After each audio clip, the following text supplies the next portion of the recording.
وسط توقعات بأن تكون 2023 سنة الركود العالمي بسبب مخلفات الصراع على إمدادات الطاقة العالمية والأمن الغذائي والأمن عموما، جاء المنتدى الاقتصادي العالمي دافوس المنعقد بسويسرا في نسخته 53 بمشاركة 130 دولة ليصنف الجزائر من بين الدول الرائدة عالميا في مجال ضمان الأمن الغذائي.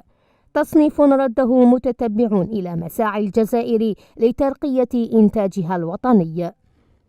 تقرير منتدى ديفوس اللي يتكلم على الجزائر وصنفها من بين الدول الرائدة في الأمن الغذائي، هذا يرجع أساسا لأنه اليوم الجزائر تولي هذا الموضوع أهمية قصوى، وأصبح موضوع استراتيجي بامتياز، وكان فيه عمل كبير في السنوات الأخيرة في دعم قطاع الفلاحي والرفع من القدرات الإنتاجية وتحسين الأداء على هذا القطاع، دعمه أيضا بقطاع الصناعات الغذائية. في هذا الشأن تسهر الدولة الجزائرية على مرافقة المستثمر الجزائري للنهوض بالمنتوج الوطني الذي بات يمتلك سمعة ممتازة في الأسواق العالمية، مما سيسهم في تحقيق إقلاع اقتصادي حقيقي.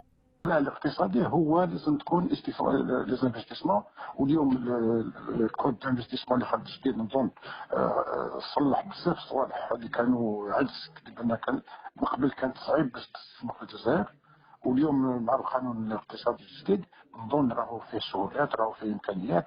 في ظل ذلك تجابه الجزائر العديد من التحديات، مما جعلها تصنف من طرف منظمة فاو الأولى على المستويين العربي والإفريقي خلال 3 سنوات متتالية الماضية في تجسيدها أهداف التنمية المستدامة الخاصة بالأمم المتحدة في مجال الأمن الغذائي.